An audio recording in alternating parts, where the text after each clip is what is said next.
Test. There we go.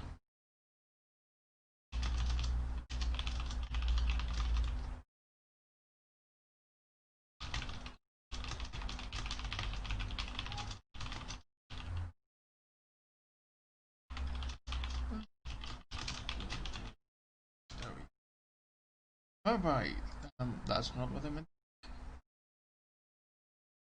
Here we go. And I am live. And I hope I'm not dropping too many frames. Doesn't look like it. Internet has been awful. Like since the storm yesterday. Anywho, let's get started on what basic Overwatch structure. Mostly for teams, you are not very likely to find these in ranked, at least not ranks. So we have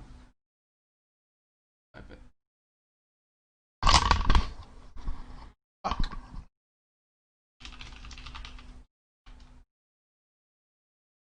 We have the pre-fight. Good.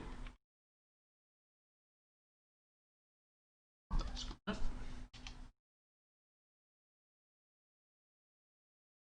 We have the actual fight.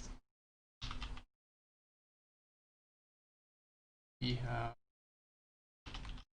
which are not all the phases, but it's as good as you are gonna get for very simple comp structure. So what we got is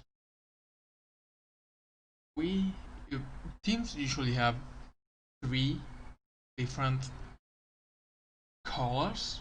You have your let me. What's your Twitch?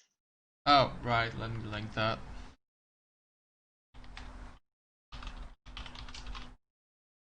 You probably joined at the most chaotic time. That's fine. That should be okay. So yes, you usually have in teams 3 different colors. You have your target color. You have your shot color.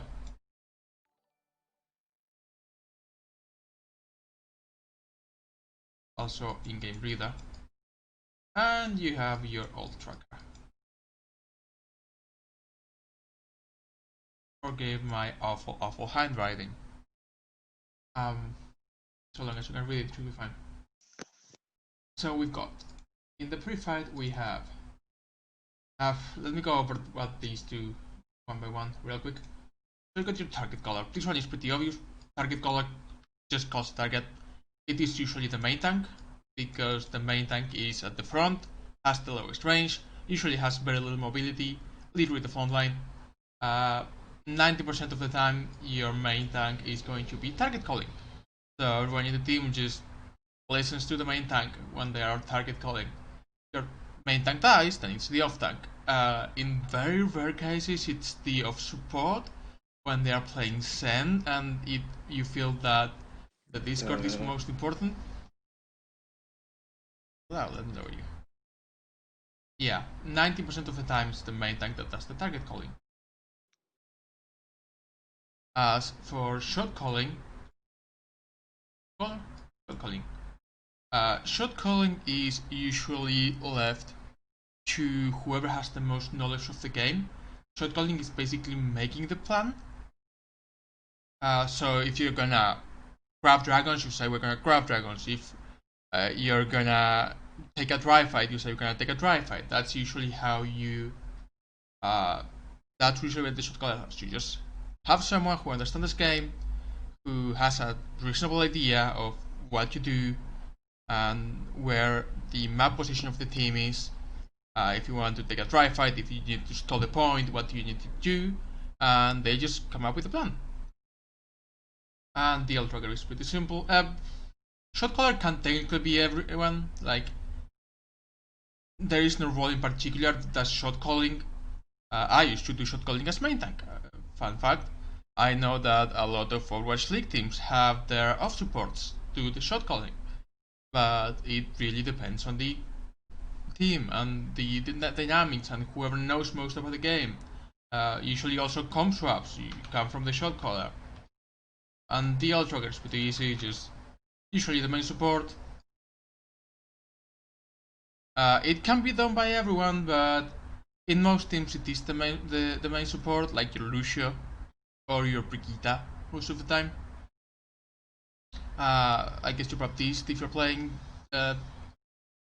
spam absent, but usually just all tracking. After fight, you just all track. So, pre-fight, you have every engagement in Overwatch usually has more than 3, but let's go with 3 for the sake of simplicity. You have your pre-fight, your actual fight, and the post-fight. And you've got different calls that are made in each stage of these. Divide them. Pre-fight, post-fight, the actual fight. So we've got in the pre-fight you usually have first DL tracking.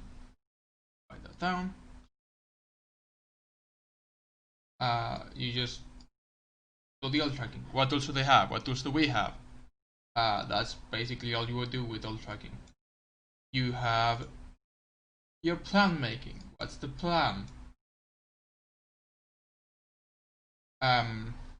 This is the shotgun. I'm trying to color code all of these, so you know that the old tracker, that's the old calling, the shot color comes up with the plan. That's basically what you want to do. Other than that, you just want to scout. Let me do what's a good color for everyone. Let's go with yellow. That's not yellow. That's yellow. You do some scouting. You scout for where people are, especially if you're gonna dive. This is extremely important for dive, like twice as important as any other as for any other comp. You 95% rely on scouting for dive, because that's all you got in the usually the fight. You've got two you got two different stages in the fight. You got the posturing, where you just poke.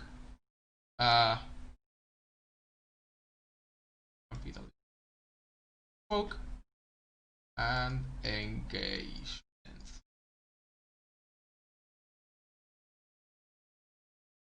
These are the two quote-unquote stages of fight. You got the poke phase and the engagement proper. And basically during the poke, what you're doing is you are looking for an opportunity. You're basically just, if you have, for example, double shield, you're just spamming at them. This is basically where you just wait for an opportunity, something to trigger the engagement. And this is a keyword I like to use. Let's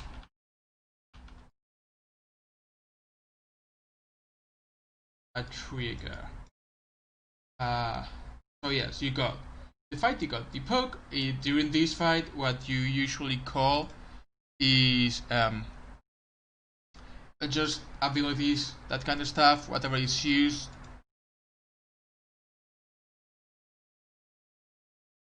Just let's just, here you want to also scout, if I can write at all. Alright, yellow for everyone. You want to scout abilities.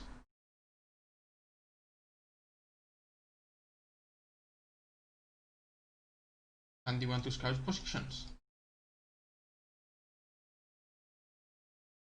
And any of these, any ability used, any misposition, any low health target that gets slowed during the fight. By the way, I usually put health. I'm throwing so much stuff at once, so I'm sorry. I consider health an ability. It's a resource that you have to use. So it's part of your abilities, it's part of your resources. Any of these can be a trigger for the engagement. So if Zarya is bubbles in Brawl, you want to go in. If you see that Anna has used Sleep Dart and Nade and you want to dive her. If you see that Immortality is down, an important one. If their shields are low. If anything like that, that you know can be a good trigger, then you can move the fight from a poke phase to an engagement. Now, what you want to call during the engagement is mostly the target. Like 90% of what you call during the engagement is the target. Everyone can do calls. Everyone can call, for example, let's also put out. It's not technically scouting because it's mid-fight scouting, but what you wanna be doing is if your tank is at the very front line and they're 1v1ing the Reinhardt, right? That's what happens sometimes. And you are playing Zarya, you see that, hey, there's Zarya who's both bubbles and it's very low, so you can make the call of Zarya 1, but it is very different to make a call that's Zarya 1 and then Zarya, focus Zarya. You know what I mean. You usually want to make these calls for information rather than for target calling. These are information only. And you should not be repeating these, the information calls. The ones that you should be repeating are the target calls. Even if your main tank is calling the wrong target, you usually want to focus, because focus is one of the most important things that you can do. When you focus targets down, they just get melted. And these focusing people down, like focusing people down, will actually win you fights without having to use ultimates. Especially at lower ranks, quote unquote lower ranks. If you focus, you can literally just win fights. Focus will win you fights. In fact, focus is what a lot of people had over other teams in GOATs. I was with a diamond team back in GOATs, and I was playing off tank. Actually, I was playing Zarya, and we had such good target focus that we were able to defeat like master level team with ease because we just had such good focus. It is actually incredible. This also comes with trust, so we go with trust here. You have to trust the people making the calls. Like in all of these, trust is very important. You have to trust that your main tank will make the right call. Then again, even if they call the wrong target, it is usually better to focus the same wrong target than split your focus. I like to say that if one person does something wrong, it's a mistake. If two or more people do something wrong at the same time, it's a strategy. So you should really be doing the same things, even if they are the wrong things. Because eventually you will start doing the right things, and doing them together will be incredibly powerful. The same goes for your shot caller. You have to trust your plan. If the plan is to say you're playing double shield, we flags high noon, and if they flags we trans, and that's it, you should trust that on 90% of the cases that's all the ults you should use. Unless someone makes the call winnable, or the fight has to ranged or anything like that, then you usually want your shot caller to still be doing those calls, like in the middle of the fight. Winnable, lost, just die. But other than that, you usually want to stick to the plan. Let your shot caller make a plan. If it's the wrong plan, that's fine. Let's all do it together, and it can actually work. Even if it is the wrong plan, it can work really well, so long as you just do it. This is also very important for the sake of ult economy. Using all 5 ults, 6 ults, whatever ults you have, will usually win you a fight, but it is often the wrong call because you are very likely to lose the coming fight. The cases in which you use several ultimates during a single fight is when you start investing your ultimates to win. Say, for example, you use flags and high noon like you planned, and they trans, and they also flag, so you trans, and they use bongo, so you use bongo. Responsive like that, escalation of ultimates is fine, because at that point you are investing basically no extra ultimates, you are just trading them with your opponent, but just using 3, 4, or 5 ults for no reason is usually bad. You want to have that ultimate economy work out in your favorite every time. That's also why dry fights are really, really good, and a lot of teams don't actually do this. Dry fights can win you the ult economy war. Let me just write down ult economy right here. And I'm gonna try 2 key things, which are dry fights, which are very necessary. Taking up dry fight, if you're losing in ult economy, is very important.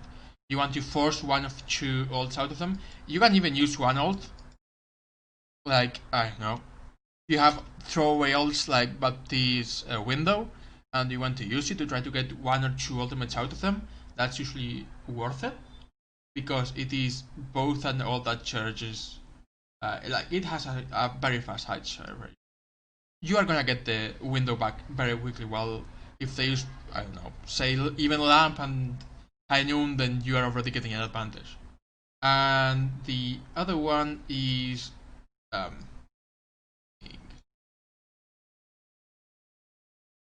so that you just commit to using only as many ults as you need. How can I first? Only the necessary. These are both important to an ult economy. Anywho, now that we've gotten that out of the way, let's go back to the comp structure. So we've got pre-fight, you got the ult, basically the ult tracking. You should know whether you are in an positive ult economy, negative ult economy after that. And basically this allows your shot caller to make a plan. Whether that can be, let's invest these ults, let's take a dry fight, let's force out, for example, Transcendence so we can nanoblade. That's what your shot caller does. And then you scout. You scout positions mostly, because in the pre-fight stage, you don't have to scout for abilities. You're not going to be using any in the pre-fight, most likely. So you just scout locations. This is usually where teams sometimes go Sombra. I'm sure you've seen it. They go Sombra out of spawn. They find the location. They translocate back to spawn and change heroes. That's because actually finding where the opponent is very, very important. So during the fight, during the poke phase, let me just do this. During the poke phase, you just scout. You poke. First of all, you poke. But also, what your calls are you call abilities, you call positions, especially out of position targets. I call them oops. And type. It's a very, very easy to remember name. Oops is out of position target, out of position. If someone made an oops, you just kill them. That's just as easy as that. So if their Zarya walks too far up in front of the Reinhardt, you just call Zarya oops, Zarya oops, Zarya. You just melt the Zarya. Zarya's got the lowest health pool out of any tank at 400, and her only ability is her self bubble, which is 200 extra. So she's got 600 health. If she is overextended, out of position, oops, you just melt her. You just aim at her and melt her. So yeah, the call could be like Zarya oops, that's the trigger. You see that Zarya is out of position, so you commit to the engagement, the trigger Zarya out of position, your main tank, Zarya low, Zarya use bubbles, that's information scouting. You are doing that the whole time too. And once you think the fight has been won, your shot caller makes the call that the fight is won or lost. If I could type, I need to get like a tablet or some kind of anything that lets me actually type. So when the engagement ends and your shot caller makes the call won or lost, you go to the post fight, which is just some cleanup, where you just kill whoever's left. If you are like 3-1 up or you are 6-4 up, if you know that it's won, Again, this is up to the shot caller. The shot caller needs to be the one with the most game sense in the game. That's why it is often off supports, because they often can see the whole field. They often know the resources of their team. That's why people often use off supports. Especially, it used to be especially Zenyatta, because you could see everything. You knew the ults because you did the ult tracking. You knew how much damage things took. You had Discord orb, you had your regular orb doing dive. It was the source of healing. You had the position usually, so that's why you used to be the off supports. That's why off supports got good at doing it. But yeah, you need the game sense to be able to make the call. This fight is won, so we don't use any more ultimates. And this fight is lost, so we don't use any more ultimates. We just die on card, we just die on point and regroup. Regrouping, very important. So yes, we do cleanup if we, let's divide this actually. If we won the fight, we clean up, we all track again,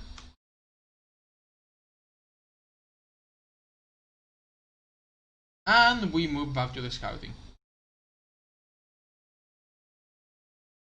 Well, not to the scouting, to the planning really. Let's make that.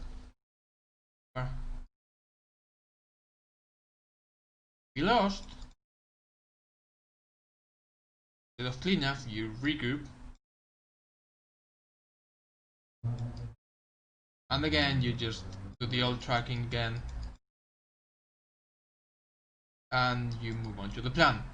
So that's basically the cycle of comms. Before the fight, you do all tracking, not the first fight obviously, but you do all tracking, you make a plan, you scout for positioning, let's write that down.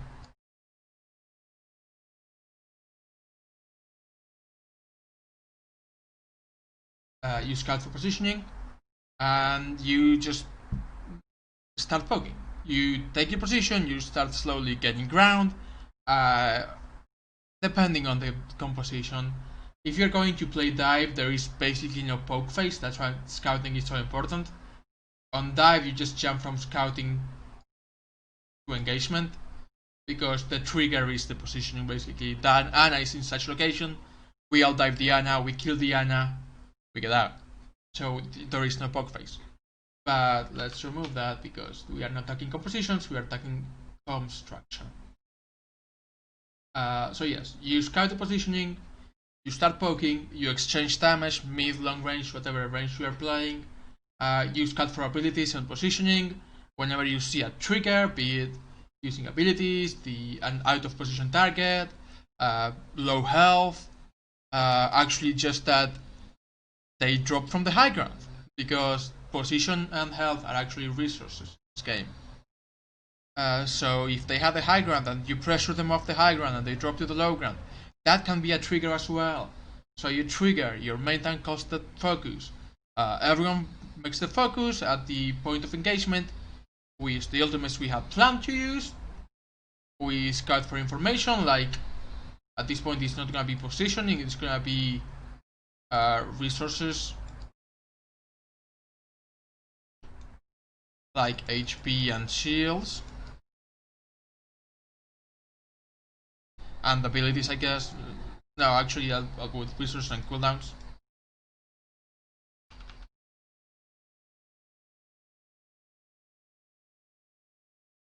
I'm sorry, my handwriting with a mouse is actually awful. But, you know.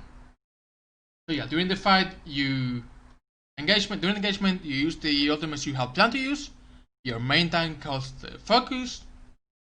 You do scouting for resources like HP, shields, and cooldowns. And at some point, your shot caller or anyone who's still alive makes the call won or lost. If you win the fight, you clean up, you finish them off, you stagger someone if you got a baby diva you want to stagger or whatever, and you return to doing the ult tracking. If you lose, you regroup, everyone dies on point, everyone dies as fast as they can, or they jump off the map, or whatever it takes, and you go back to ult tracking and you plan. And that's basically how you run basic comp structure.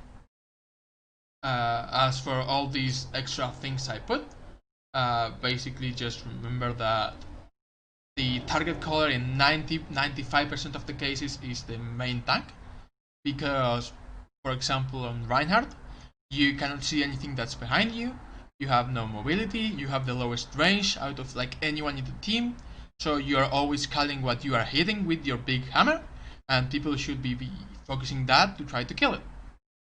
If you're playing dive, then you have the monkey, you are leading the engagement, you cannot see what's behind you, you are going to land, you're going to try to tickle people, you are going to use your cooldown to try to stay alive, and you're going to try to finish the target and get out.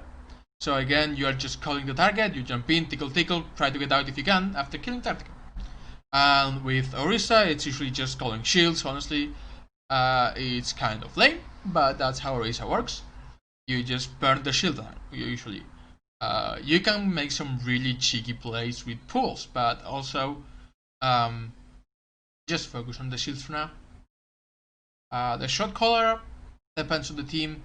Whoever you think has the best game sense should probably start practicing, making plans between fights.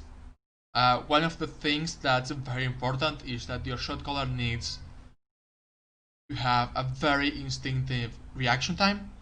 So if in the middle of the fight you go 1-1 or you go 1-2 down, but your win conditions are still alive, you can call winnable, you can call fight lost. The call winnable is very important for your shot caller to make, because if your shot caller calls winnable, everyone invests everything they have. Basically, in 90% of the case, if anyone makes the call winnable, because you trust your teammates, someone makes the call winnable and you invest. So even then, try to make the call with care. Don't just throw it out because, hey, there is I put someone low. We are 3 down, but their McCree is 1. Winnable. No, that's a bad call. Don't make that call. That's why you need usually the shot caller to have the game sense to make the call in the moment, which is the most important part. I guess that's also the main differentiation between shot caller, who makes the planning, and the in-game leader, who does those sort of call like winnable, lost, 5-1 during the fight. But the shot callers usually have enough game sense that they will be able to make those calls. That's why most people do both things. But it is not extra responsibility. It's just basically, hey, you know the most of the game, you can make the fastest decisions, you can come up with the plan the fastest, you do this. And the tracker is usually the main support because first, they usually one of the heroes with the most knowledge of what's going on, like especially on Lucio and Mercy. You can see a lot of what's going on, you have the most mobility in the game. Brigitte not so much, but even with Brigitte, you can see a lot of what's going on. So that's why it's usually the main supports. Nowadays, even when you have to play Baptiste in double shield, you still have are staying reasonably back, so you still have a good view of anything that's going on. And of course, anyone in the team can help. How you usually do your ult tracking is you just say scouting during the fight. You can include during the fight if any ult is used, like ults used. Let me try to make that look good. So if you see them using an ultimate during the fight, you just say they nanobladed, they shattered. So your main support knows, your main support, your ult tracker, not confused, usually it's the same person. So they did know that even if they didn't see it used, they know that it has been used. And it is their responsibility, the ult tracker's responsibility, to keep track of the ultimates. Of course, it is a team effort on some regard, and if the main support doesn't call an ultimate, then you just you tell them. Basically, if either your main support says they have shatter and bomb, and you know that they use bomb, so you say no, they use bomb. You don't say anything more than that. You just say they use bomb, and the main support just keeps going. So the shot caller makes the plan with those ults you have. That's it. That's, I think, a very quick rundown on how to run a basic comp cycle.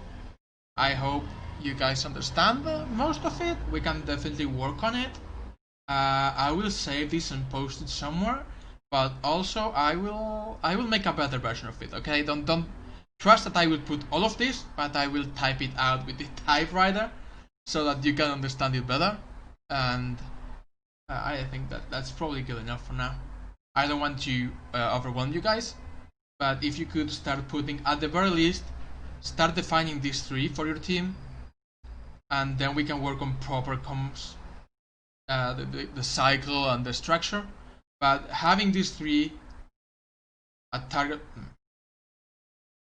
having a target caller that everyone tries to listen to, having a shot caller in game leader that tries to make plans, try to make calls, and having another tracker that tries to keep track of the ultimates.